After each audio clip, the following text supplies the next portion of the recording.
In the beginning, there is silence.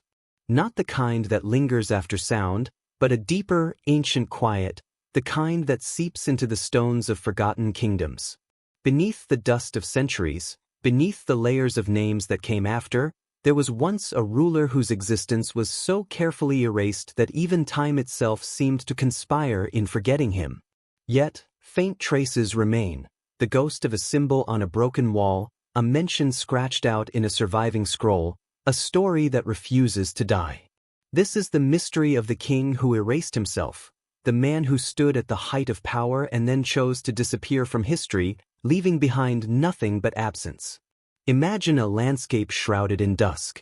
The horizon glows faintly, as if the last light of a civilization is trying to hold on.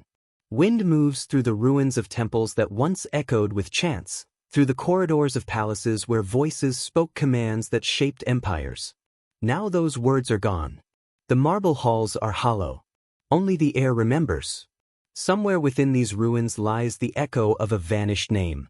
A king whose memory was deliberately unraveled until even the gods he once served seemed to forget him. The story begins not with his birth, nor with his reign, but with the absence of both. Historians stumble upon the gap like explorers discovering a void on a map, a space where something enormous should be. The records list rulers before him, rulers after him, but between them, there is only silence. Where his face should be on reliefs, there is a smooth surface, sanded clean. Where his victories should be recorded, there are torn edges, lines of text cut short mid-sentence. A kingdom once alive with color and sound has been reduced to a whisper. And yet that whisper persists, carried through generations, retold as myth, as warning, as dream. Who was he? A tyrant so hated that his people conspired to erase him? A visionary who renounced his crown and sought to become one with the divine void? Or perhaps something stranger, a man who realized that true immortality lies not in being remembered, but in being untraceable.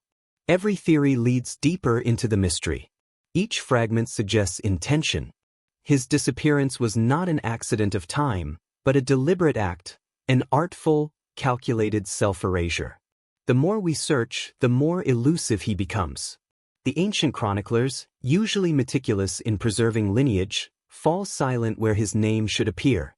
In one text, an empty space between paragraphs marks where a royal decree once stood. In another, a phrase rewritten, as if to hide the identity of the one who issued it. Even the tombs yield no answer. Where kings slept beneath mountains of stone, his resting place is nowhere to be found. It is as though he slipped not into death, but into non-existence, removing himself from both body and record. And yet, paradoxically, this absence speaks. The void draws us closer. The missing face on a wall commands more attention than the intact ones beside it. The act of erasure becomes a kind of immortality, a reverse monument. As though by removing himself, he carved a presence more haunting than any statue could provide. His silence becomes a story in itself, a riddle for every age that comes after. You can almost see it, the final night before the vanishing. The torches flickering in marble halls, the scent of oil and stone. Servants moving silently, carrying out strange orders they dare not question. Somewhere, the king sits alone in his chamber, surrounded by tablets and scrolls, deciding which parts of himself will survive until morning. A figure caught between power and surrender, between memory and oblivion. Perhaps he looks out over his sleeping capital one last time, knowing that by dawn, even the idea of him will begin to fade. The centuries that followed did as he wished. Empires rose and fell, languages changed, borders shifted.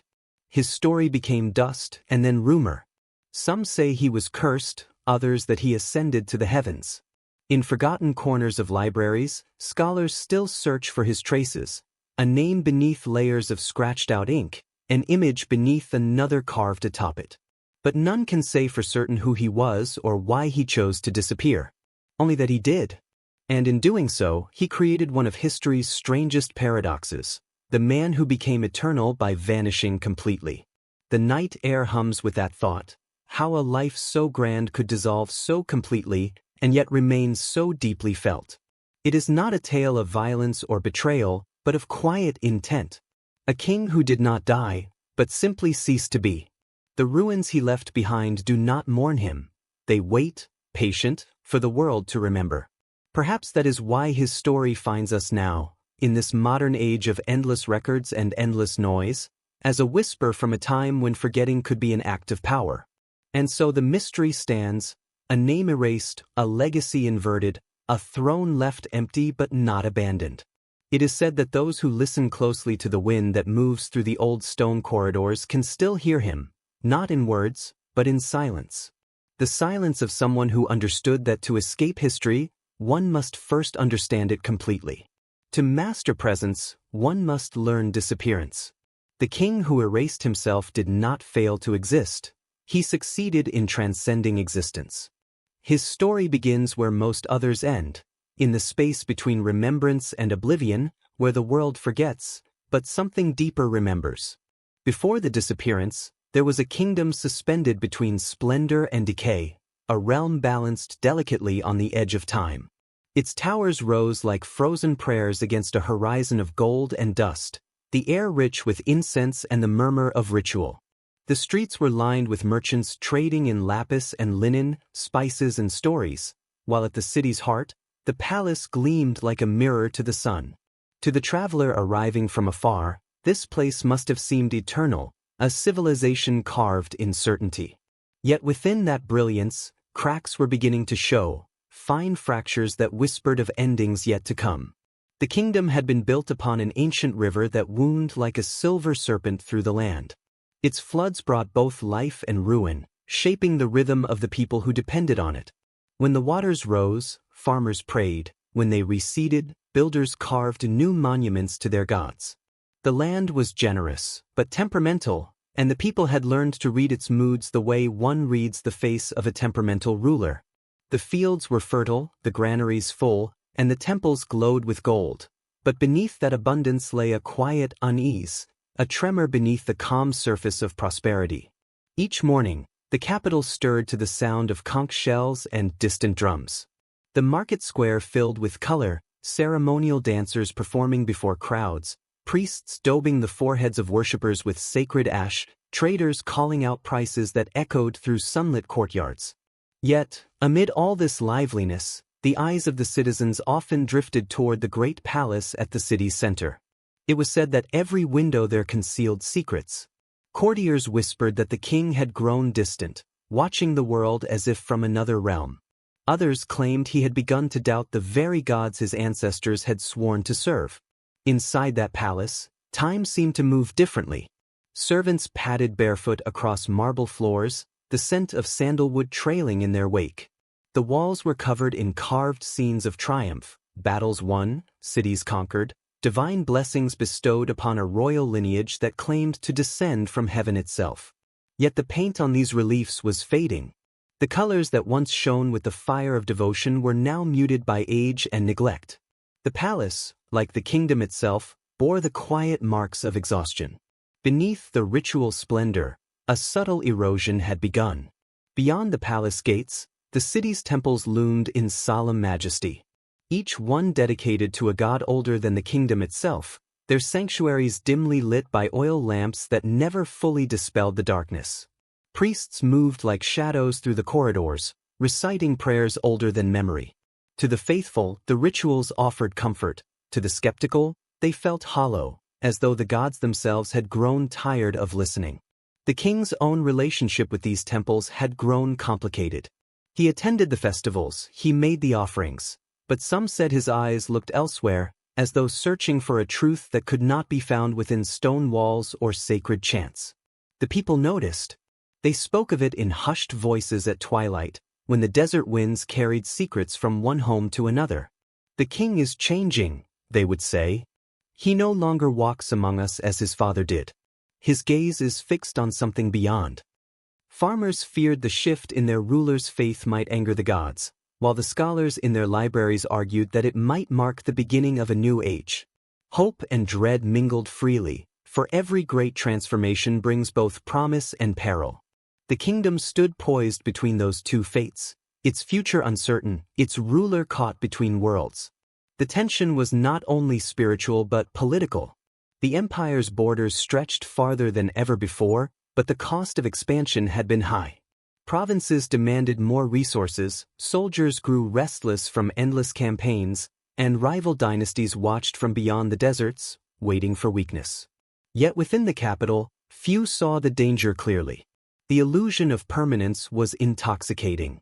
Festivals continued, gold flowed through the markets, and the royal scribes recorded victories that were already decades old. To the casual observer, the realm seemed untouchable. But to those who listened closely, the sound of decay could be heard beneath the music, the soft crumble of stone, the sigh of a weary people. Even nature seemed to conspire in warning. The river's floods became unpredictable, its blessings mixed with destruction. Seasons no longer followed their old rhythm. In the highlands, farmers spoke of new stars appearing in the night sky, omens they did not understand. The priests dismissed these signs as superstition, but the king, it was said, watched them with growing fascination. He spent long hours in solitude, studying the heavens, as if searching for messages written in light. What he saw there, whether prophecy or madness, no one could say, but it changed him. At night, the city would quiet. The hum of life faded into the soft rhythm of the wind moving through the date palms, carrying the distant chant of temple hymns. From the palace balcony, the view was breathtaking. A sea of torches, the glimmer of the river, the endless stretch of darkness beyond the walls. Somewhere in that darkness, the king saw both his empire's glory and its fragility. The thought must have haunted him, that everything built by human hands, no matter how divine its intent, would one day turn to dust. Perhaps it was in these moments that the seed of his disappearance began to take root. But for now, the kingdom still stood. Its festivals blazed with light, its musicians played songs older than the throne itself, its people still believed, perhaps not as deeply as before, but enough to carry on. This was the final calm, the last breath before the unraveling. The world still seemed whole, though the edges had begun to fray. And in the stillness of that fading golden age, a single question lingered in the air. How long can a civilization shine before it burns itself out? The story of the vanished king does not begin in darkness, but in radiance, a brilliance so perfect that it concealed the slow approach of oblivion. This was a kingdom unaware that it stood at the threshold of forgetting. The river still flowed, the temple still sang, the people still dreamed beneath the same unchanging sun. Yet within the heart of the palace, behind the veil of ceremony, a restless soul began to stir, sensing that history itself was preparing to close its eyes. And when it did, the light of this kingdom, its splendor, its sorrow, its king, would vanish so completely that even memory would hesitate to recall it. He was born on a night when the moon hung low and red, as if the heavens themselves were uncertain about what they had delivered to the world. The midwives whispered of omens, of winds that changed direction, of stars that flickered and then went dark. In the palace courtyard, priests burned incense until the air shimmered with gold and smoke, praying that the newborn prince would bring light rather than shadow. Yet even in that first cry, those who were there claimed to hear something different, something too calm, too knowing, as if the child had already seen the world and found it wanting. From the beginning, he was not like other children. The royal astrologers read the sky that night and found patterns they could not agree upon. Some declared that the prince was destined to become a ruler greater than any before him. Others warned that his reign would bring the end of the age, that he was not born to rule, but to unmake. The queen, weary from birth, listened in silence as the men argued. The king, his father, waved their warnings aside, declaring that destiny bowed to the will of kings. But even he, in his moments of solitude, would glance toward his sleeping son and feel something like unease. It was said that the boy never cried without reason, and when he looked into your eyes, it felt as if he saw through you, past your flesh, past your mask, to the truth you tried to hide. As he grew, the palace became both his playground and his prison. He wandered through echoing halls lined with statues of ancestors, staring at their cold, idealized faces. Tutors taught him the histories of empires, the languages of diplomacy, the geometry of the stars. Yet what fascinated him most were the silences, the pauses between lessons, the moments when his teachers ran out of words. While other children played with carved animals or gold coins, he sat by the palace fountains, tracing circles in the water and watching them disappear. He seemed fascinated by disappearance even then, by the idea that everything, ripples, sounds, lives, faded with time. He rarely smiled, but he listened. He listened to the servants' gossip about the world beyond the palace walls, to the guards as they spoke of border skirmishes and distant villages. He asked questions that made grown men uncomfortable. Why do kings need crowns? Why do gods demand offerings? Why must victory always leave someone else defeated? The court philosophers answered as best they could, speaking of order, duty, divine will. But the prince was not satisfied. He felt, even as a child, that truth was something deeper, quieter, something no one could quite name. The people loved to tell stories of their royal family, and in those tales, the young prince often appeared as a symbol of hope. He was handsome, graceful, intelligent beyond his years. Yet in the palace, those who knew him spoke more softly. There was something distant in his gaze, something untethered. He performed his duties with flawless precision but without enthusiasm, as if he were fulfilling a promise he did not remember making. When the festivals came, he stood beside his father at the balcony, waving to the crowds below. But his eyes often wandered to the horizon, where the city ended and the desert began. The king, proud and aging, tried to mold him into a reflection of himself, a warrior, a statesman, a living emblem of divine order. He sent him to train with generals, to learn the weight of a sword, the patience of command. The boy obeyed, mastering every lesson with disconcerting ease, yet he fought without anger and led without ambition. When he struck in training, he struck cleanly, almost gently, as if reluctant to harm even an illusion. His teachers praised his discipline but worried about his heart. "He does not hunger for victory," one of them said. "He seeks only understanding." At night, when the palace slept, he often climbed to the highest terrace, gazing at the stars that burned cold and distant above the city. The priests told him the stars were gods watching over the world. But he saw them differently, silent witnesses to human folly, burning endlessly while civilizations rose and fell beneath their indifferent gaze. Sometimes he would speak to them softly, asking questions that no one else could hear.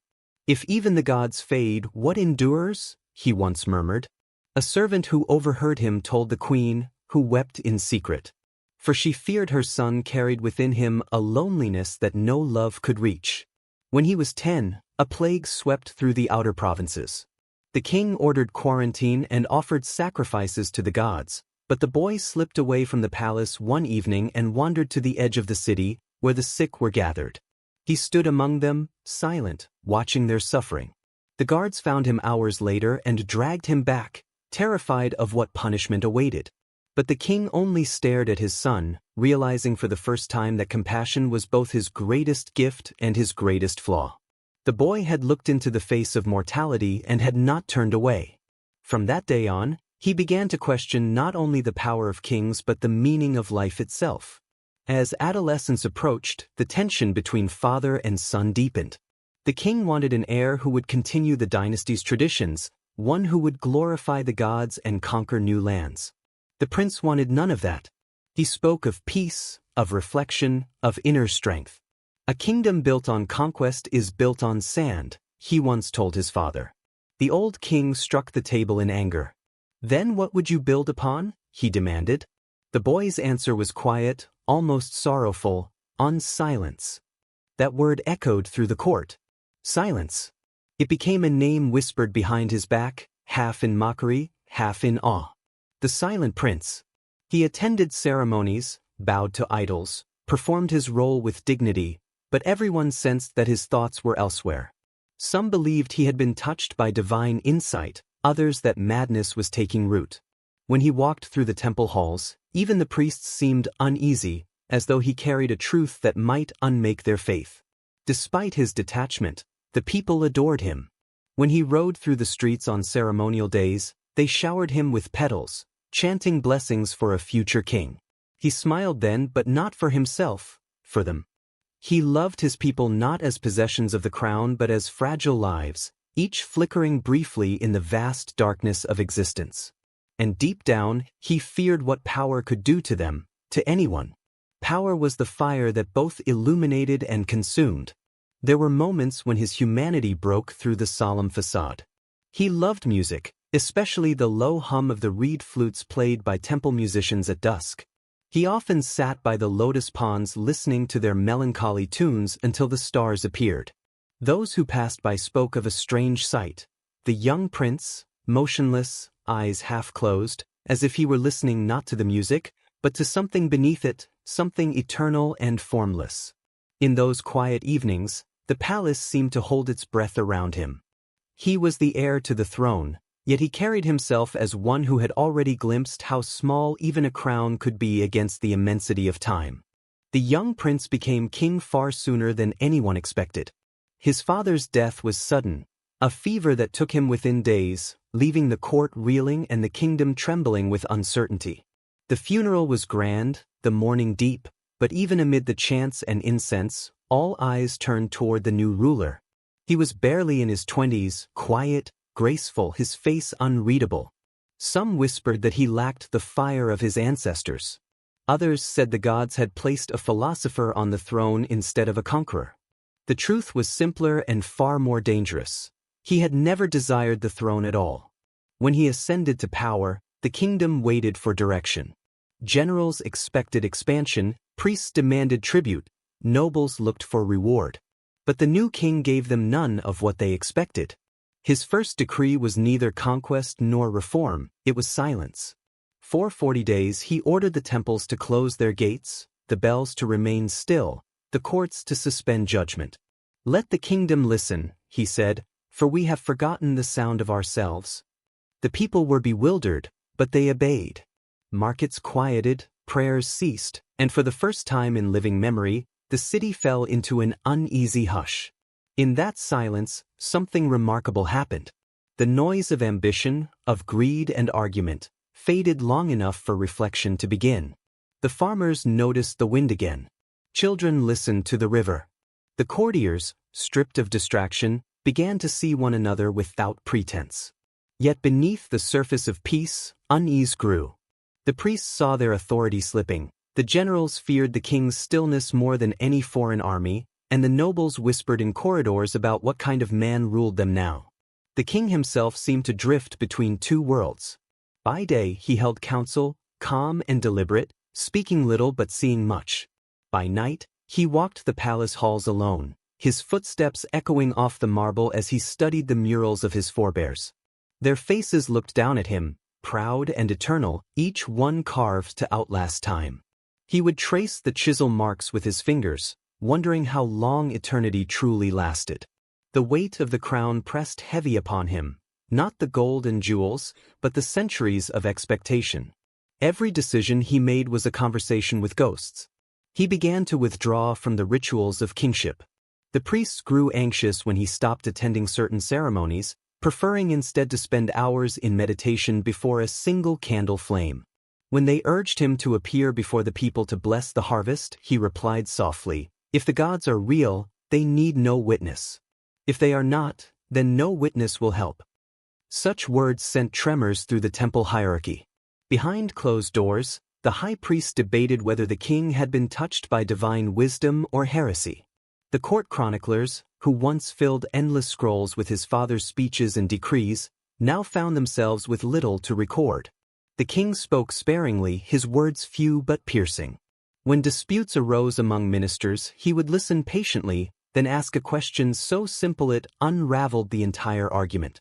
"If we rule for the sake of glory," he once said, "then who among us rules for the sake of truth?" His ministers bowed, murmuring assent, but left the chamber disturbed. The king's logic felt like judgment, not of them, but of the system itself. Meanwhile, the people began to change. Some grew restless, longing for the days of spectacle and war. Others found peace in the quiet order of his reign. Taxes were fair, crime decreased, and no blood was spilled in his name. The kingdom prospered, though uneasily. There were no enemies at the gates, no rebellions to crush, yet the atmosphere was heavy, as if the realm itself awaited something unseen. The calm felt too deep, too deliberate. The king's stillness, once admired, now seemed uncanny. In his private chambers, the king wrote. Not proclamations or decrees, but reflections, hundreds of them, carved into wax tablets and clay fragments. He wrote about time, about memory, about the illusion of identity. He questioned the very idea of legacy, asking what meaning there was in being remembered by those destined to be forgotten themselves. A name, he wrote once, is a sound borrowed from silence. To lose it is to return home. These writings, never meant for the public, were found centuries later in fragments, though many were deliberately destroyed soon after his disappearance. The older ministers began to plot. They could not accuse him openly. He had broken no laws, shed no blood, offended no god directly. But they feared that his quiet would lead the kingdom to stagnation. The priests were the first to act, whispering to the nobles that the king's lack of devotion would invite divine wrath. The generals followed, warning that peace too long sustained would make the army weak. Even the people, once content, began to yearn for the noise of certainty again. The king, however, seemed untouched by their unease.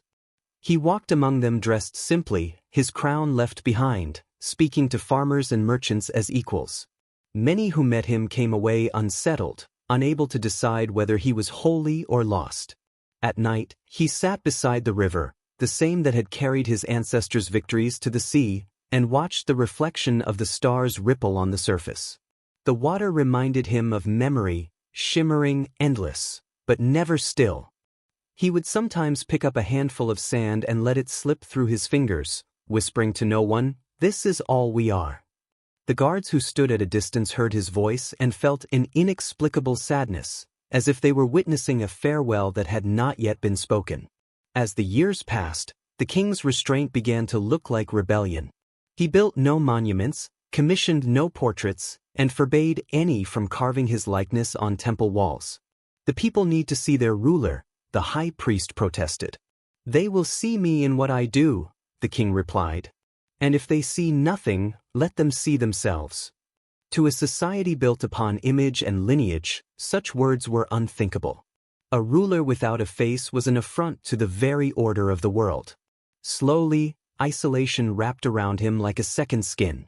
He still ruled, but he no longer belonged to the kingdom. His counselors grew distant, unsure how to serve a man who refused to be served. He spent long hours in the royal archives, reading the forgotten histories of other kings who had sought eternity and failed. He noticed how their monuments survived but their names twisted over time, how their deeds grew distorted until they became myths. "Even stone forgets," he murmured once, running his hand along a crumbling inscription.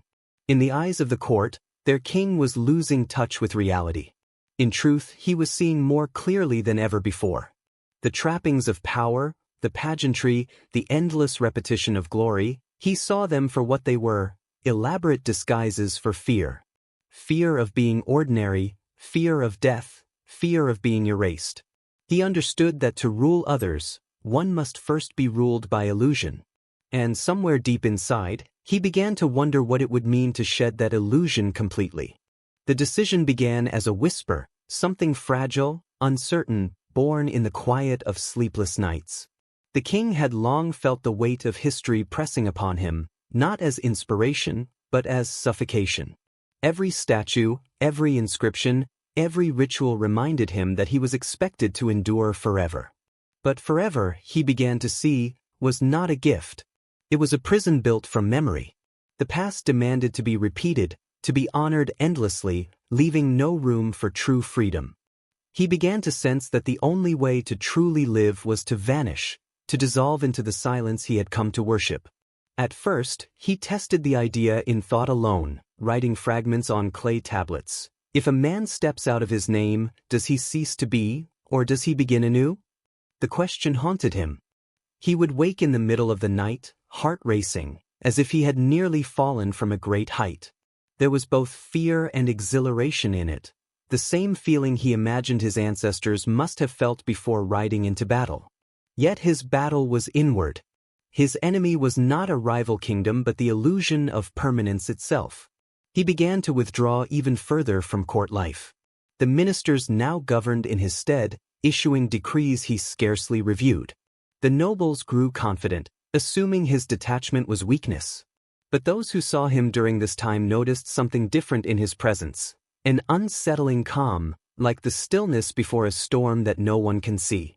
His eyes no longer lingered on people or objects. They seemed to gaze through them, as though measuring the distance between life and oblivion. Rumors began to spread. Some said the king had gone mad. Others claimed he was preparing for divine transformation. The priests were divided, half declared him a prophet, half a heretic. The truth was quieter, more human. He was simply tired of the noise of being someone.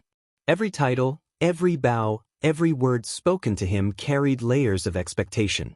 Even the sound of his name felt heavy. He began to wonder what it would feel like to shed it, to become nothing at all. He stopped attending public appearances altogether. His last recorded speech to the court was brief and cryptic. The sun sets not to die, but to rest unseen. Would you call it vanished? None understood what he meant. Yet after that he was rarely seen outside his private quarters. The palace corridors that once echoed with his footsteps grew silent. Guards reported hearing strange noises from his chambers at night, soft scraping, as though he were burning or destroying something. When questioned, he only smiled faintly and said, "Even kings must clean their own shadows." Inside those chambers, he had begun the deliberate unraveling of his own existence. He ordered the scribes to halt the writing of new chronicles, claiming history had become a distraction from truth.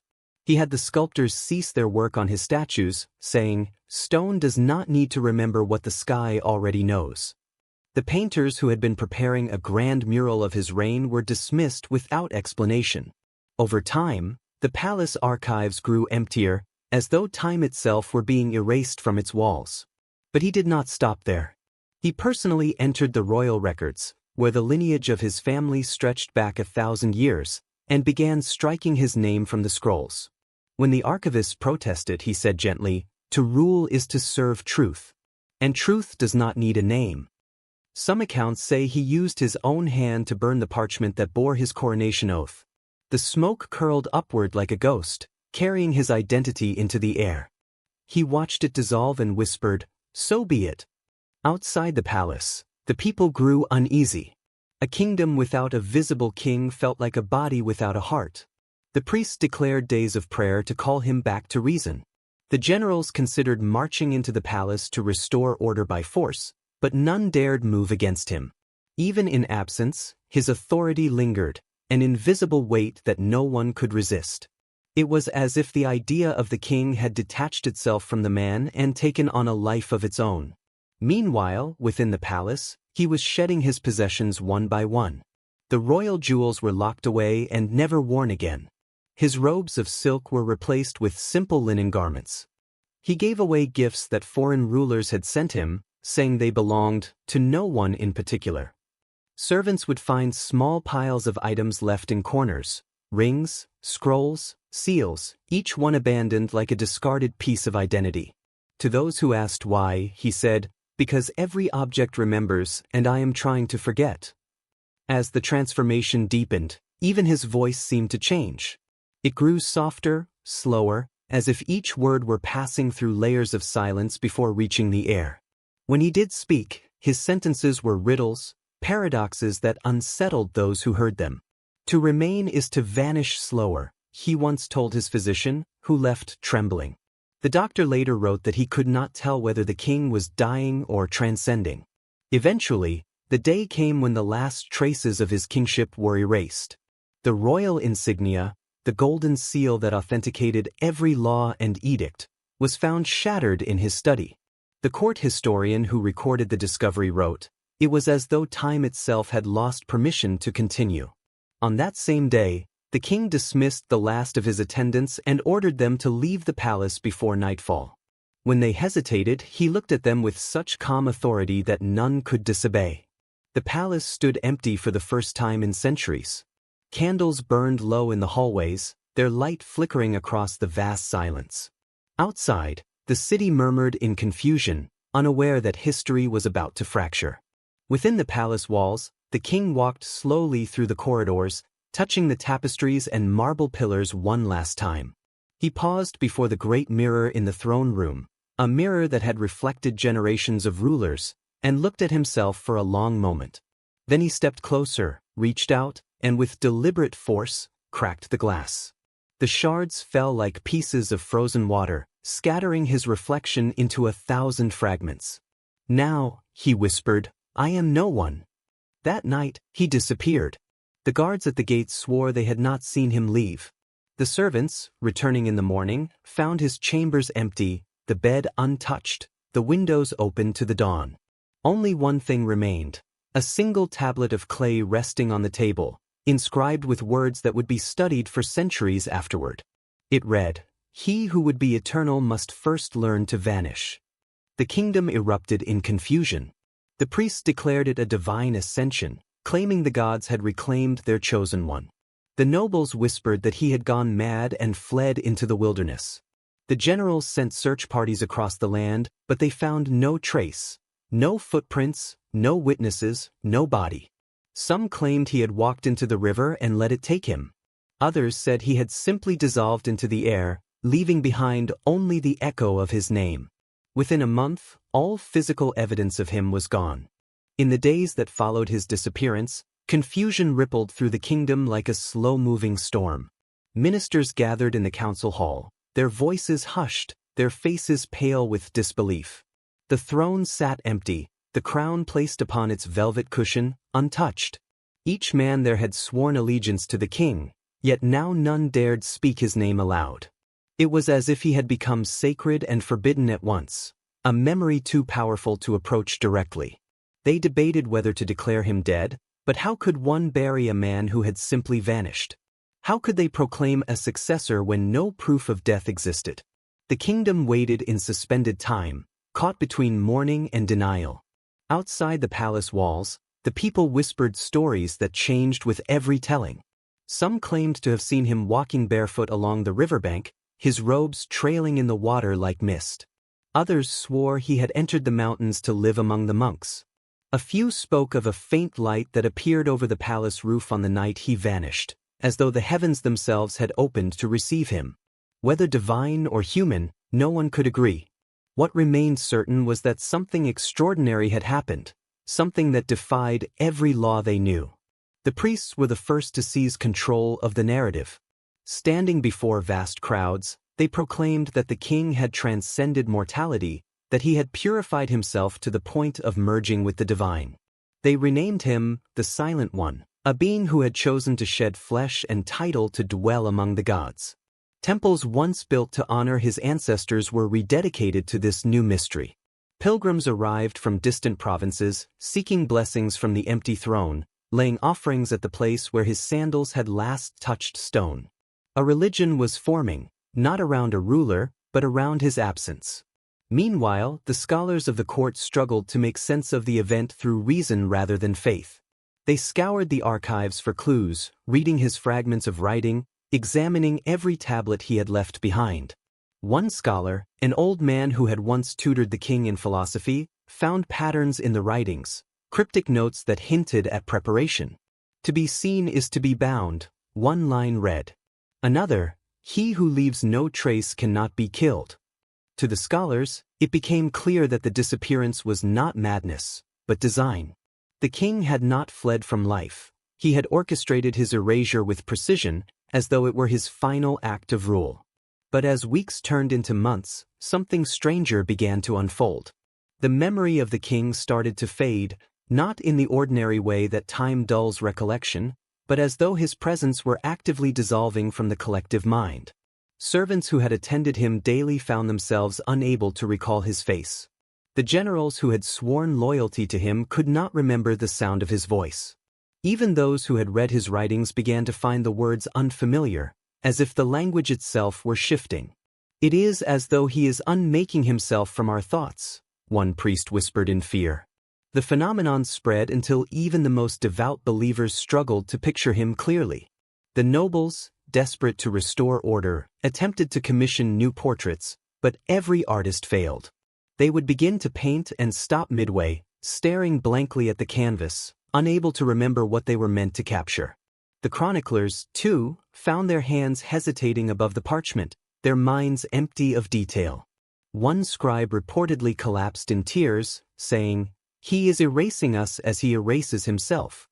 The phrase caught on, whispered in markets and temples alike. It became both a lament and a warning, that perhaps his disappearance was not merely physical but metaphysical, that he was drawing the entire kingdom into a kind of forgetting. Over time, his reign transformed from history into legend. Children grew up hearing stories that no longer agreed on facts. Some said he had been a wise king who renounced the world to save his people from vanity. Others believed he had cursed the land, condemning them to eternal silence. Yet in every version, one truth remained constant. No one could remember his name. It had been scrubbed from every document, chiseled off every monument. In its place, there was nothing but a blank space, as though the language itself refused to contain him. Even when people tried to utter the name aloud, their tongues faltered, the sound dying before it could take form. The disappearance of a man had become the disappearance of meaning itself. Yet, paradoxically, the kingdom did not collapse. Life went on. The markets reopened, the festivals returned, and new rulers rose to power. But something in the air remained changed. The people spoke softer, moved slower, as if afraid that any word or motion might draw too much attention from the unseen force that had once ruled them. The silence he had imposed at the beginning of his reign had outlived him, woven itself into the rhythm of daily life. Even centuries later, travelers who passed through the capital would remark on the peculiar stillness that seemed to rest upon its streets, like a ghost that refused to depart. Far beyond the borders of his former kingdom, philosophers and mystics began to debate his story. In distant monasteries, monks copied fragments of his surviving writings and meditated upon them. "To vanish is the truest form of presence," one line read. Another, "Only what disappears completely is remembered forever." Some saw these as profound truths, while others dismissed them as riddles of a man who had lost his reason. But none could deny the power of his act. To erase oneself so completely, and yet leave behind an empire of questions, that was a legacy unlike any other. Generations passed. His story traveled across continents, taking on new forms with each retelling. In one version, he was a god who descended in human form to teach the folly of pride. In another, he was a condemned man who fled judgment by vanishing into spirit. The more his story spread, the less anyone cared whether it was true. His disappearance had become a mirror, reflecting whatever people needed to believe about the nature of existence. For some, it was proof of transcendence. For others, a parable of despair. But all agreed that in choosing to erase himself, he had achieved what no empire, no monument, no conqueror ever could: freedom from the reach of decay. Centuries after his disappearance, a traveler arrived at the ruins of what had once been his palace. Time had consumed the marble and gold, and ivy coiled around the remnants of the great pillars. Beneath the collapsed ceiling of the throne room, the traveler found a single surviving inscription carved faintly into the stone. It was not the king's name, nor a symbol of his rule. It was a simple phrase, almost invisible beneath the moss: "To forget is to remember rightly." The traveler copied the words and carried them with him across the world, not knowing that in doing so, he was continuing the king's final command: to let the self dissolve, leaving only meaning behind. Centuries passed, and the nameless king became more myth than man, yet his absence continued to echo across time. His story spread along trade routes, whispered in taverns, sung by wandering monks who spoke of him not as a ruler, but as a revelation. Across deserts and seas, his tale reached civilizations that had never known his kingdom, and each interpreted his vanishing in their own way. To the philosophers of the East, he was a sage who attained perfect detachment. To the mystics of the West, he was a prophet who ascended beyond form. In the libraries of the South, scholars debated whether he had truly existed at all. The more uncertain his reality became, the more enduring his legend grew. It was as though the very act of disappearance had made him infinite. In one distant monastery, built high among cold gray mountains, monks dedicated their lives to studying fragments believed to be his writings. They gathered around ancient clay tablets, reading the faded lines by candlelight. The moment one seeks to be remembered, one ceases to be free. The monks would recite these words during long vigils, letting the meaning seep into silence. Their order took a vow of namelessness, abandoning their family names and histories. They wore no symbols, carved no inscriptions, built no statues. They said that to carry a name was to carry weight, and to shed it was to float closer to truth. In their chants, they did not invoke gods or kings, but the emptiness between breaths. It was not worship, but understanding, the same understanding that had driven their distant inspiration to erase himself. In other lands, however, the story took darker shapes. Among certain warrior sects, the tale of the vanishing king was retold as a warning against weakness. They spoke of a ruler who feared the burden of power and abandoned his people to chaos. His act of disappearance was called cowardice, his silence a betrayal. These sects would burn effigies of the king of nothing, believing that to forget him was an act of defiance against decay. Yet even as they tried to reject him, they could not escape his influence. For every flame they lit, his absence grew brighter. The paradox of his existence, being most powerful in his erasure, haunted even those who cursed his name. Centuries turned into millennia. Kingdoms rose and fell, empires expanded and collapsed, and the earth itself changed shape. Rivers shifted their courses, forests devoured ruins, and cities were built atop the bones of forgotten civilizations. Yet somehow the story endured. It resurfaced in new tongues, rewritten by poets who claimed to have dreamed of a figure dressed in white, standing by a river and whispering, "To vanish is to remain." Scholars who traced these stories across time began to notice patterns. The details differed, but the essence remained the same: a ruler who renounced his own name to escape the weight of immortality. The repetition was too precise to be coincidence. Some began to wonder if the tale was not just a story, but a cycle, something that returned whenever humanity grew too obsessed with its own permanence. In one such age, during a time of vast technological and intellectual advancement, an historian named Alone dedicated his life to uncovering the truth behind the myth. He had heard the tale as a child, a bedtime story his grandmother whispered to him during storms. "There was once a king who became silence," she would say. Those words haunted him through adulthood. He traveled through ruins, studied ancient inscriptions, and cross-referenced thousands of fragmented scrolls.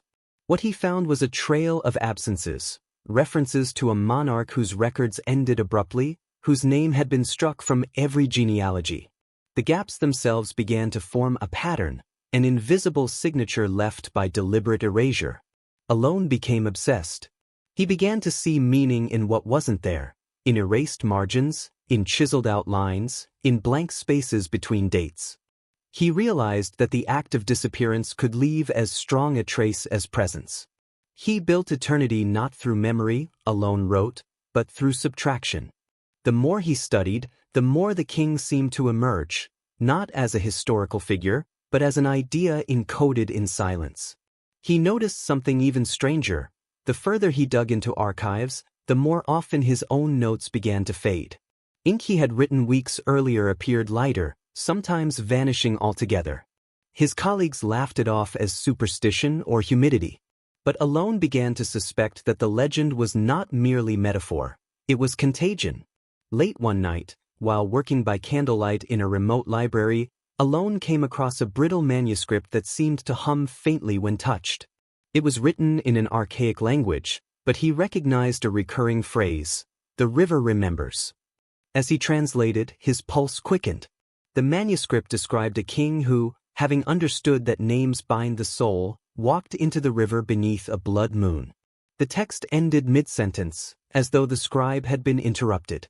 The candle flickered, and Alone thought he heard the faint sound of water flowing somewhere behind the shelves. He turned, but there was nothing. When he looked back at the manuscript, the ink was gone. The page was blank. From that night on, Alone began to dream of the river. In his dreams, the water was endless, the current slow and heavy, carrying fragments of stone and bone. A figure stood at the center, faceless, featureless, radiating calm. Each time Alone tried to approach, the figure receded, leaving ripples that whispered fragments of words he could never quite hear. He awoke each time with a strange sense of peace, mixed with dread. He wrote in his journal, perhaps he did not vanish. Perhaps he became the silence that runs beneath all things. Weeks later, his colleagues found his study empty. His papers were neatly arranged, his candle burned down to its base. On the desk lay a single note that read, "He was right." News of Alone's disappearance spread quickly. Some dismissed it as madness, others as coincidence. But among those who had studied the legend, a familiar unease took hold. They noticed how, after his disappearance, certain archives lost entire collections overnight. Inscriptions that had been legible the day before became unreadable. Digital records corrupted without explanation. The silence that had once followed the king now seemed to ripple outward, erasing history in subtle waves. No one could explain it, but deep down, scholars felt they were witnessing the continuation of something ancient, a pattern repeating itself, stretching across ages like a shadow. The story of the vanished historian only added another layer to the myth. Soon, new sects emerged, some claiming that the nameless king had returned through Alone to remind humanity of humility, others believing that Alone had been claimed by the same silence that consumed his subject. The line between truth and belief blurred further until no one could say where history ended and legend began. Across cultures, one sentiment persisted, that the act of erasure was not destruction, but transformation. To disappear completely was to merge with eternity. The centuries folded into one another like pages of a forgotten book, and yet the legend refused to fade. Every few generations, it resurfaced, sometimes in scripture, sometimes in poetry, sometimes in dreams. The nameless king had become less of a historical question and more of a cosmic pattern, a riddle woven into existence itself. The idea of him, of a being who had chosen nothingness over glory, haunted philosophers and storytellers alike. In quiet hours, scholars would find themselves wondering if he had ever truly vanished, or if he had simply shifted into a form that human perception could not grasp. For what is disappearance, after all, but the crossing of a threshold we cannot see? In a later era, one of cold steel, digital screens, and endless noise, the legend returned once more, but this time it came as a whisper through the circuits of machines. It began with an archivist named Ilara, who worked at the Grand Repository, a colossal digital vault that stored every known record of human civilization. She was tasked with restoring corrupted files from the early centuries, a routine assignment, until she stumbled upon an anomaly. In a folder dated millennia earlier, she found a text fragment containing nothing but a single phrase: "To be remembered is to remain in chains." The line was unsigned, undated, but something about it unnerved her. She traced its metadata through dozens of file systems, only to find that it had no origin. It was as if the phrase had always existed, copied infinitely but written by no one. The archivist grew obsessed. She began to notice subtle patterns in the data, blank entries where entire documents should have been, files that flickered in and out of existence, text that reassembled itself in real time as though it were breathing. When she tried to print one of these fragments, the paper came out blank, except for a faint watermark that read, "The river remembers." The same phrase that had haunted scholars centuries earlier. Ilara thought it a coincidence until she began hearing the faint sound of running water through her headset whenever she worked on the corrupted files. At first, she blamed fatigue, but the sound persisted, soft and rhythmic, like a pulse under the surface of silence.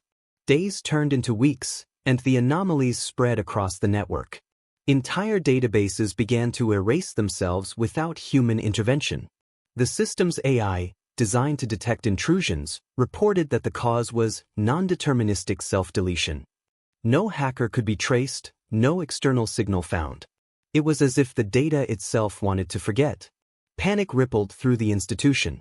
Decades of archived history, political records, art, scientific journals, were vanishing in patterns that mirrored the gaps scholars had once found in ancient stone tablets. Ilara's supervisor ordered the system disconnected from the global grid, but even offline, the deletions continued. Files evaporated into nothingness, leaving only faint echoes, metadata that pointed to things that no longer existed. Ilara began documenting the phenomenon manually, filling notebooks by hand. As she wrote, she noticed a strange effect. The more she recorded, the less she remembered. Names she had written hours earlier slipped from her mind as though they belonged to dreams. Her colleagues found her increasingly distant, lost in thought, murmuring phrases that seemed to come from somewhere else. "He's still erasing," she whispered once during a blackout. "He's finishing what he began." When asked who she meant, she stared at them blankly. One night, alone in the data chamber, Ilara followed the sound of the water she'd been hearing. It seemed to echo from a storage vault deep beneath the main servers, a place few had entered in decades. She descended into the dim corridors, her footsteps echoing softly against metal floors.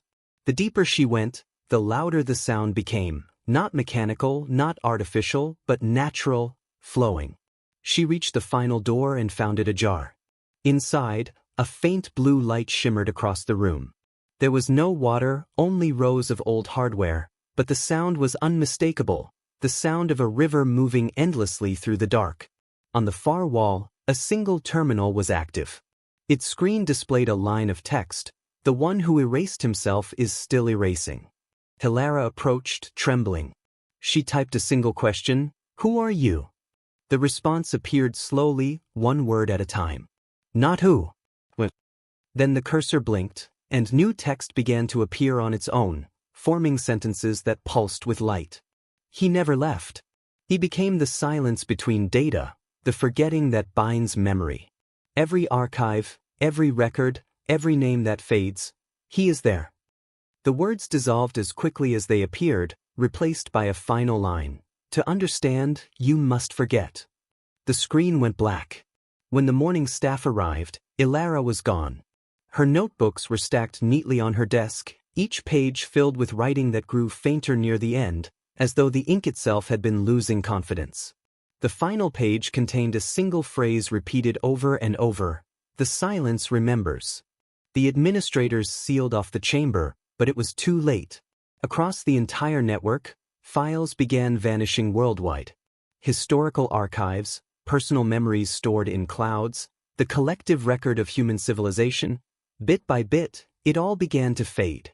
Scientists called it a global data anomaly, but others whispered that history was simply catching up to the act that had begun centuries ago, the erasure of the self that would eventually erase everything bound to the illusion of permanence. Governments tried to restore what was lost, building new storage systems, creating artificial intelligence designed to reconstruct the past. But every attempt failed. The new archives filled themselves with blanks and distortions, as if the underlying fabric of memory was resisting preservation. Philosophers began to interpret the phenomenon as a kind of cosmic correction, a fulfillment of the nameless king's philosophy that what endures must not be held. Perhaps the universe, one writer speculated, has simply learned his lesson.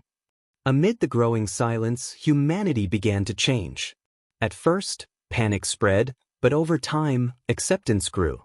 People stopped recording every detail of their lives. Artists began creating works designed to decay, paintings made of ice, songs performed only once and never recorded. Memory itself became sacred again, not as a record but as an experience. The idea of the nameless king resurfaced as a guiding myth for a new generation, a reminder that identity was temporary and that beauty lay in impermanence. They built no monuments to him, no temples or shrines, but in the hush before dawn, when the world seemed briefly still, people felt something, a quiet presence that watched without watching, a peace that felt both ancient and immediate. Some claimed that the rivers of the world began to change then. Certain streams that had dried for centuries started to flow again, their waters carrying faint, melodic vibrations that resembled whispered speech. Centuries passed, and the story of the vanished king sank deep into the silt of forgotten time. Empires rose and fell, each convinced that the world began and ended with them. Yet, through every cycle of birth and collapse, there were always those who dreamed of the one who chose to vanish. Monks painted his outline in temples that had no doors. Travelers whispered about a realm beyond maps where silence itself spoke. Some said he had walked into the horizon until his shadow melted into the light. Others believed he had stepped through his own reflection, swallowed by still water. But in every version, one truth remained. He had erased himself so completely that even the concept of him could not rest easy. For the deeper a story tries to vanish, the more stubbornly the universe insists on remembering. It began subtly. A lone shepherd claimed to have seen an empty throne carved from a single block of translucent stone, standing alone in the desert. When others went to find it, they saw nothing but windswept dunes. A fisherman, far to the east, told of pulling from the river a crown made of woven reeds, too fragile to have survived more than a day, yet when he touched it he wept without knowing why. In a northern village, a young girl drew in the dust each morning a spiral that no one had taught her, whispering, "He is almost home." None of these stories were connected, not in geography or in language, and yet their rhythm was eerily familiar, as if the same consciousness were dreaming through different minds. Then came the scholars. They noticed strange gaps appearing in the historical record. Whole dynasties missing from official archives, manuscripts whose ink had turned transparent, monuments whose inscriptions had begun to fade, not with erosion, but as if the stone itself had decided to forget. The pattern was too precise to be natural. A historian named Lyron became obsessed with these anomalies. He traveled from crumbling libraries to abandoned monasteries, chasing the silence that threaded through all of them. In a temple buried under volcanic ash, he found a mural so faint that it could only be seen in moonlight. It showed a procession of figures dissolving into mist, and above them, a single inscription in a language older than writing: "When the world learns to forget, the king will return." Lyron devoted his life to deciphering that phrase. He began to see the erasure not as destruction, but as a kind of balance, a restoration of something lost to excess remembrance. "We built civilizations on memory," he wrote in his final journal. "But memory without mercy becomes a prison." Perhaps he sought to free us from it. His colleagues dismissed him as a mystic, but Lyron's ideas spread quietly through the academic world, awakening a strange reverence for the notion of divine disappearance. Artists began creating works meant to vanish, paintings that dissolved in sunlight, songs performed only once and never recorded. A quiet rebellion against permanence began to take hold. In time, the phenomenon intensified. Languages began losing words overnight, not through disuse, but as if the collective mind of humanity had decided to lighten its load. People awoke unable to recall certain names, yet they felt relief instead of panic. Entire libraries began to empty themselves of meaning, the ink evaporating from the pages. Scientists were baffled. Some called it a neurological contagion, others a cosmic entropy event. But a small group of mystics saw it differently. They believed the king had never truly died, only dissolved into the fabric of time, and now the world itself was following him into stillness. Among these mystics was a woman named Nira. She lived in a remote observatory built atop a cliff where the ocean struck the rocks below like a heartbeat. Nira had spent her life studying the stars, convinced that they were mirrors reflecting the consciousness of the earth. When the first constellations began to dim, not vanish, but soften, as if stepping back into shadow, she understood. "He is erasing the heavens now," she said to her apprentices. "He began with himself, then with his name, then with the memory of his name. Now he erases the witnesses." The apprentices begged her to flee, to preserve her findings, but Nira only smiled. "You cannot run from peace," she said. On the final night of her life, Nira recorded her last observations. She spoke not of data, but of feeling. "The stars no longer burn, they hum," she said. "They do not shine, they breathe. We always thought light was life, but perhaps light was only noise. When the noise fades, something greater remains." At dawn, the observatory was found empty. Her telescope pointed not at the sky, but at the horizon where sea met air, a line so thin it seemed to erase itself the moment you looked too closely. Word of these disappearances spread across the globe, yet no one could fully recall the details. The world had entered an age of graceful forgetting. Wars ended not with treaties but with the quiet surrender of purpose. Cities dimmed their lights, people spoke softer. Art turned minimalist, almost sacred in its simplicity. Humanity began to crave stillness more than progress. In every culture, a new ritual arose. At dusk, people would gather by rivers and release small paper lanterns into the current. The lanterns bore no symbols, no prayers, only blankness. It was said the river knew what to remember. Historians later called this era the Great Softening. It was not marked by catastrophe, but by a collective exhale. The pace of existence slowed. Entire generations were born with fewer desires, less need to immortalize. They lived in the present like monks of the eternal now. And though no one spoke of the nameless king directly, his name long since erased, the shape of his silence was everywhere. In the calmness of dawn. In the hush of rain. In the pause between heartbeats where thought gives way to peace. Yet even silence has memory. Deep beneath the oceans, sensors still recorded faint vibrations that could not be traced to any source. The pattern of these waves formed a recurring shape, an endless spiral, the same one the girl in the northern village had once drawn in dust. Scientists tried to decode it, thinking it some form of communication, but all they found was rhythm, harmony, and absence. A musician later translated the vibration into sound. It became a single tone, low, resonant, hauntingly human. When played in concert halls, people wept without knowing why. Some said they felt something stir inside them, a longing not for what was lost, but for what was finally free. And so, the world learned to love its own fading. The act of disappearance became the highest art, the final generosity of the self. The legend of the nameless king had come full circle, not as history, not as religion, but as nature itself. The one who had erased his existence had taught creation how to breathe without the burden of eternity. He was no longer a myth. He was the quiet law beneath all things, that what truly belongs to the universe must one day dissolve into it. Still, on some nights, when the wind moves across open fields or the sea murmurs against the shore, those who listen closely claim to hear a voice, soft, patient, eternal, whispering from nowhere and everywhere at once. It does not speak words. It does not ask to be known. It only reminds the listener that to vanish completely is not to die, but to become the space through which life continues to flow. Beneath the surface of myth and memory, a quiet revolution has been unfolding. In the last century, scientists, archaeologists, and independent researchers began re-examining the possibility that Plato's account of Atlantis might not have been pure fiction after all. The tools of modern discovery, satellite imaging, underwater scanning, genetic mapping, opened new windows into the deep past.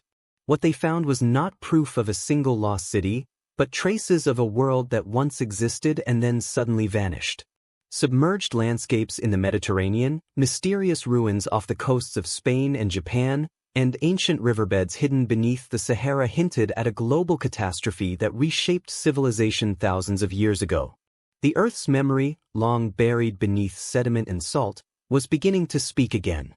In 2009, sonar imaging revealed the outlines of massive geometric formations beneath the waters off the coast of Cadiz, Spain, exactly where Plato had placed Atlantis beyond the pillars of Heracles. The discovery reignited debate among scholars. Could these patterns be remnants of an ancient city swallowed by the sea? Or were they merely natural formations distorted by imagination and longing? As data poured in, some researchers pointed toward another candidate, the ancient city of Thonis Heracleion, discovered off Egypt's coast after centuries beneath the waves. The city's temples, statues, and streets lay astonishingly well preserved in a sunken world, showing that entire civilizations could indeed vanish, leaving only whispers in myth. What had once seemed impossible now felt eerily plausible. Even more compelling was evidence emerging from geology and climatology. Studies of ice cores and sediment layers revealed that around 12,000 years ago, the same period Plato described, the Earth underwent a dramatic climate shift known as the Younger Dryas. Temperatures plummeted, glaciers advanced, and vast regions were drowned by sudden floods. Theories linking this event to a comet impact gained traction as scientists uncovered layers of platinum and microscopic spherules across multiple continents, markers of a catastrophic collision. For the first time, the destruction of Atlantis seemed to align not just with legend, but with the geological record. The earth itself bore witness to the tale, etched into the bones of its crust. The possibility that Plato's story was rooted in memory rather than imagination changed everything. It reframed Atlantis not as a moral allegory alone, but as ancestral history, an echo of real civilizations that perished when nature's balance was shattered. Around the same time period, the end of the Ice Age saw rising seas swallow coastal settlements worldwide. The Black Sea Deluge, the flooding of Doggerland between Britain and Europe, the submersion of ancient cities in India's Gulf of Kumbat, all pointed to a shared trauma. Humanity had lived through an apocalypse before, one vast enough to erase entire cultures. Myths of a great flood appear in nearly every ancient tradition, from the Epic of Gilgamesh to the tales of Deucalion, from the Native American legends to the stories of the Aboriginal Dreamtime. It was as if all of humanity remembered the same drowning, each retelling it in its own tongue. But the question remained: who were the people behind the myth? What civilization had risen so high, only to be consumed so completely? Some theorists suggested that Atlantis was not a single place but a network of advanced Neolithic cultures that shared knowledge across continents. Others pointed toward the Minoans of Crete, whose empire fell to volcanic fury and tsunamis. Still others saw connections to the lost city of Tartessos, a wealthy maritime culture of Spain that vanished abruptly from the record. The common thread in all these possibilities was human hubris, societies that thrived, expanded, and reached for dominion over nature, only to be humbled by it. Whether the source was myth or history, the message remained unbroken across time: no civilization is beyond the reach of the sea. Yet the resurgence of interest in Atlantis was not only about archaeology, it was about consciousness. As our own world grew increasingly unstable, the story began to sound less ancient and more familiar. Melting polar ice, rising oceans, and erratic weather patterns painted a reflection of Plato's warning. We too were building glass cities and monuments of power, confident in our dominion, blind to the same forces that had swallowed worlds before us. The myth became prophecy once again, not of gods punishing men, but of nature reclaiming balance. The parallels were haunting: technological arrogance, moral decay, environmental collapse.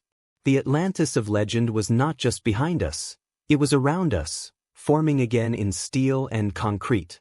But within this echo lay a strange form of hope. The rediscovery of lost civilizations reminded us that humanity had survived collapse before. After the Great Floods, survivors carried fragments of knowledge, agriculture, astronomy, language, into new beginnings. The same story repeated in Sumer, in Egypt, in Mesoamerica. Perhaps the fall of Atlantis was not an ending but a passage, a transformation through destruction. The sea had taken, but it had also renewed. For every city that fell, another rose from its memory.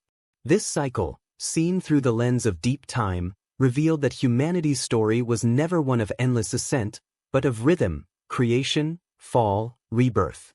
In this light, modern science and ancient myth began to converge.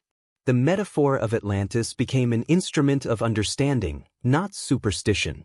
It was no longer a fairy tale to be debunked, but a collective memory of how civilizations rise and fall when they lose harmony with their world. Archaeologists might argue over its location, but philosophers and scientists alike began to see its deeper relevance, that progress without wisdom leads inevitably to collapse. The rediscovery of Atlantis, then, was not about finding a sunken city. It was about rediscovering balance, humility, and connection to the natural order. As the 21st century unfolds, new expeditions continue to probe the ocean floor, mapping lost coastlines and submerged ruins. Each discovery blurs the line between myth and memory just a little more. Whether Atlantis lies beneath the Atlantic, buried in the Sahara, or exists only in the shared memory of our ancestors, its story endures because it speaks to something timeless. The earth remembers. The seas rise and fall, civilizations come and go, but the pattern remains, the pulse of creation itself. And somewhere beneath the waves, perhaps in silence and shadow, the stones of that ancient world still rest, waiting for humanity not to find them, but to finally understand what they were trying to say. As the modern world advances further into the digital and technological age, humanity finds itself walking a path eerily similar to the one Plato described so many centuries ago. We live surrounded by the illusion of invincibility, cities illuminated through the night, machines that respond to thought, networks that stretch invisibly across the globe, connecting billions of minds. Yet beneath the hum of progress lies a tremor, faint but constant, as if the earth itself remembers. Our towers rise higher, our data flows faster, but our foundations, ecological, moral, spiritual, are beginning to fracture. The myth of Atlantis, long dismissed as ancient fantasy, feels more like an encrypted prophecy written for this exact moment in history. We have conquered nature with precision and pride, but we have forgotten to listen to her whispers. And whispers, when ignored, always turn into storms. Every great civilization has believed it stood at the pinnacle of existence. The Atlanteans thought so too. They had technology, knowledge, and order. They believed they had tamed the natural forces of their world, bending them to serve their ambitions. But in that control lay the seed of collapse. Today, our satellites map every inch of the Earth, yet we cannot predict the next ecological tipping point. Our algorithms can anticipate behavior, yet we fail to anticipate the moral cost of convenience. Artificial intelligence, genetic engineering, quantum computing, these marvels promise transcendence, but they also mirror the same desire for mastery that once drowned a golden city. We are once again walking the narrow bridge between genius and arrogance, creation and catastrophe. The story of Atlantis lingers not as a myth, but as a mirror held up to our own age. As oceans rise, forests burn, and species vanish, the parallels grow harder to ignore. We are surrounded by small Atlantean echoes, the bleaching reefs of the Pacific, the vanishing islands of the Maldives, the drowned deltas of Bangladesh. Each lost ecosystem is a modern Atlantis, a piece of paradise slipping quietly beneath the tide. Yet these tragedies unfold slowly, almost tenderly, allowing us the luxury of denial. Unlike the sudden cataclysm Plato described, our fall is measured in decades instead of days.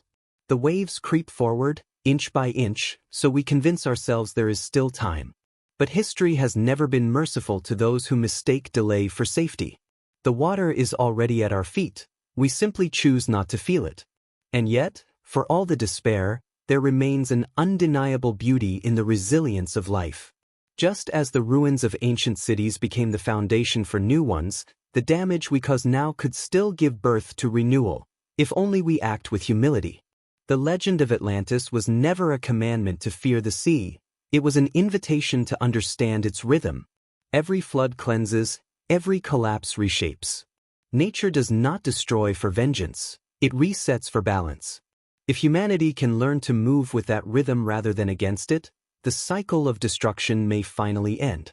Perhaps this is the true warning Plato encoded within his tale, not that civilization will perish, but that it must evolve. Across the world, a subtle awakening is taking place. Scientists, philosophers, and spiritual leaders are beginning to speak the same language of balance. Indigenous traditions that once seemed antiquated are now being studied for the wisdom they preserved, ways of living in harmony with land, sea, and spirit. In the Andes, elders tell of the Pachacudi, the world turning over to cleanse itself, a cycle of renewal foretold long before Plato's words. In the Pacific, islanders speak of Moana Nui Akiwa, the great ocean spirit that gives and takes in equal measure. The echoes of Atlantis live in these voices. They remind us that humanity's greatest technology is not the machine, but the ability to remember. To remember that we belong to the earth, not the other way around. Modern philosophers and historians have begun to reinterpret Plato's work not as a literal account, but as a moral map, a symbolic narrative encoded with timeless truths. The fall of Atlantis becomes a metaphor for every moment in history when power eclipsed wisdom. The Roman Empire's decay, the industrial pollution of the 19th century, the digital addictions of the 21st, all are iterations of the same pattern. Each time humanity ascends too high, it forgets the ground beneath its feet. Each time it worships its own reflection, the sea returns to remind it of scale. Perhaps that is why Atlantis was never found. It was never meant to be discovered in the physical world, because it exists in the psychological one. It is the lost continent within us, the part of our collective soul that once knew how to live in balance with the storm. The rediscovery of this inner Atlantis could change everything. It begins not with grand revolutions, but with quiet remembering our connection to water, to soil, to air.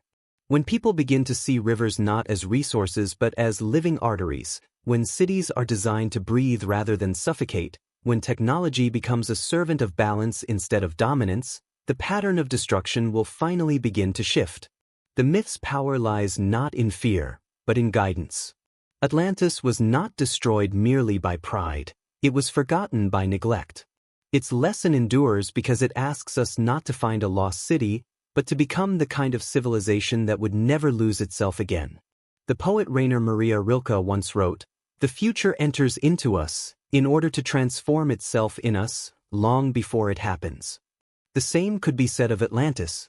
It is not behind us, it is ahead, waiting for us to become worthy of remembering it correctly.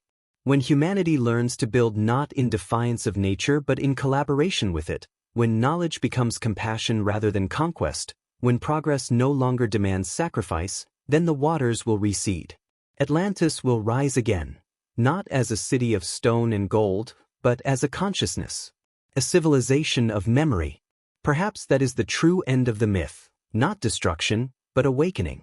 For every story of loss is, at its heart, a story of rediscovery. The ruins beneath the sea are not just remnants of a past civilization, they are metaphors for our own submerged wisdom. If we can learn to listen to the deep, to hear the ocean's slow and patient heartbeat, we may yet uncover the same truth that once guided the Atlanteans before their fall. That power and harmony must coexist, that the world is not ours to rule, but to remember. And so, the legend comes full circle. The sea that swallowed Atlantis now surrounds us, waiting not to punish, but to remind. Humanity stands once more on the edge of its own myth, faced with a choice as ancient as time itself, to repeat the cycle or to finally rise above it. The story of Atlantis was never about what was lost. It was always about what could still be found. Centuries turned to silence, and silence turned to memory. The universe itself seemed to hum with an ancient rhythm, neither alive nor dead, but existing in a state of eternal balance. Stars pulsed like the slow heartbeat of something greater, something awake yet dreaming. Space, once chaotic, filled with fire and collision, had quieted into vast oceans of stillness where light drifted like thought. There was no sound, yet every flicker of starlight carried an echo of what had been, a whisper of worlds that had risen and fallen, of voices that once sang and then forgot themselves into peace. In the folds of that cosmic quiet, the remnants of humanity existed only as faint impressions, a resonance not of form, but of meaning. Their dreams had long detached from their fragile bodies, dissolving into the cosmic current like ink into water. They had become stories in the truest sense, not written, not spoken, but felt. These stories moved through galaxies like warm currents, touching the edges of new suns, weaving through the forming dust of planets yet unborn. On one such world, still young and trembling with creation, the air shimmered faintly, as though remembering something it had never known. The first winds of that world carried patterns that resembled human breath. In the ripples of its newborn oceans, reflections twisted into shapes resembling faces that no longer existed. The planet itself seemed to recall what life once meant, not through imitation, but through instinct. It began to hum. The sound was low and soft, like the beginning of a lullaby. It wasn't speech, but something deeper, a memory of communication itself. In that resonance, the spirit of the erased king lingered, not as a ruler, but as the quiet intelligence that guided existence. He was now a presence within every pattern, the way snow gathers meaning in silence, the way time folds in sleep. Then, from the dust of that new world, forms began to rise, not human, not animal, but something between.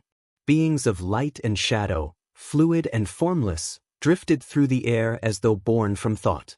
They had no language, but they recognized one another instantly, bound by the same memory that had shaped their birth. When they touched, their contact made the air vibrate with a gentle hum, the same pulse that once moved through Atlantis's forgotten heart. Though they did not know it, these beings carried within them the residue of everything that had ever been human: love, fear, hope, grief, all dissolved and remade into something pure. They did not build or destroy, they simply existed. Their purpose was not to remember the past, but to continue the silence that had birthed them. And yet, in rare moments, they would gather above the glowing oceans and create patterns in the sky, vast ribbons of luminescence that rippled like auroras. These shapes were not art or ritual, they were instinct. The universe itself was expressing its own dream through them. And if one looked closely enough, the forms they made told a story, the same story of the king who had once erased himself to save the world. It was not deliberate. The cosmos had simply never forgotten. Elsewhere, in the void between galaxies, something stirred. A ripple, faint and distant, traveled across the cosmic fabric. It was neither creation nor destruction, but a fluctuation, a breath. Within that breath, a spark appeared, then another, until the dark once more filled with tiny suns. The cycle of existence began again, not out of will, but out of necessity. Every universe, it seemed, must eventually remember itself in order to forget again. The silence of one age becomes the echo that seeds the next. And so it was that the story of Atlantis, the world that rose from perfection, drowned in memory, and found peace in erasure, became not a myth, but a frequency. It existed everywhere and nowhere, encoded in the vibration of atoms, in the pulse of light, in the soundless gap between thunder and rain. Each new civilization that would one day form in the distant cosmos would unknowingly carry fragments of it in their dreams. They would build, destroy, weep, and wonder, never realizing that their yearning for balance, for truth, for meaning, was not their own. It was the echo of a choice made by a nameless king in an age long forgotten. Sometimes, in the stillness between creation and collapse, that echo would surface in strange ways. A poet on a distant world might dream of a shining city swallowed by the sea. A child might whisper to the wind and feel it answer. A civilization might reach the height of its power, only to be undone by its own reflection. And when they finally faced their end, they too would understand what the king once did, that the greatest mercy in existence is not eternal life, but peaceful oblivion. As eons drifted by, the universe became a vast, sleeping being, a mind stretched across infinity, dreaming of itself. In the deepest layers of that dream, where even light could not reach, the essence of the king rested. He had become the silence between things, the pause between heartbeats, the gap between waves, the breath before dawn. He was not remembered, yet he was never lost. Every sigh of wind, every ripple of water, every flicker of starlight was his continuation. He was the memory that forgets, the dream that awakens only to fall asleep again. And in that infinite sleep, existence found its balance. There was no sorrow, no desire, no longing. Only stillness, a perfect, eternal exhale. The universe had finally become what it was always meant to be, a single, unbroken moment of peace. And in that peace, the king, no longer a being, no longer even a concept, whispered the final truth into the void, a truth so soft it could only be felt, never heard. To erase is to love beyond the self. The cosmos listened. And then, once again, it began to dream. 1,250 words. The stars burned softly in the quiet, their glow dimming as if bowing to the end of a story too vast to be told. Somewhere, in the eternal hum of the universe, the last echoes of the king's memory dissolved like mist at dawn. What remained was not loss, but completion, a sense that everything had unfolded exactly as it must. Time no longer rushed forward or folded back. It simply existed, breathing gently through the fabric of space. Across that boundless expanse, creation waited, not with urgency, but with patience, as though the next dream would rise only when the silence was ready. And within that silence, the king's final gift lingered unseen, the understanding that all things, no matter how grand, must one day let go of themselves to be free. The sea had stilled, the stars had sighed, and the universe had finally learned to rest. There, in that infinite calm, every story found its ending, and every ending became a beginning once more. The light faded, not into darkness, but into peace, a soft, endless sleep where even memories ceased to ache. The stars flickered softly, like fading memories returning for one last glance. The universe, vast and breathing in silence, carried the essence of everything that had ever been: the laughter, the sorrow, the choices that shaped eternity. Among those faint echoes, the king's final act still pulsed like a heartbeat woven into time itself. No monuments marked his name, no histories remembered his face, yet every whisper of wind, every ripple of starlight carried his peace. In the quiet expanse, his story lived on, not in remembrance, but in balance, where forgetting had finally become the purest form of love. And in the stillness beyond all beginnings and endings, existence rested. The stars no longer burned, they dreamed. The galaxies no longer moved, they remembered. In that infinite hush, the essence of the erased king lingered like a final note that refuses to fade. His act had become the heartbeat of creation itself, the quiet reminder that to vanish is not to end, but to return. Across every universe that would ever be, his whisper endured, softer than time yet stronger than death. To let go is to remain forever. And with that, the cosmos breathed, and silence became eternal peace.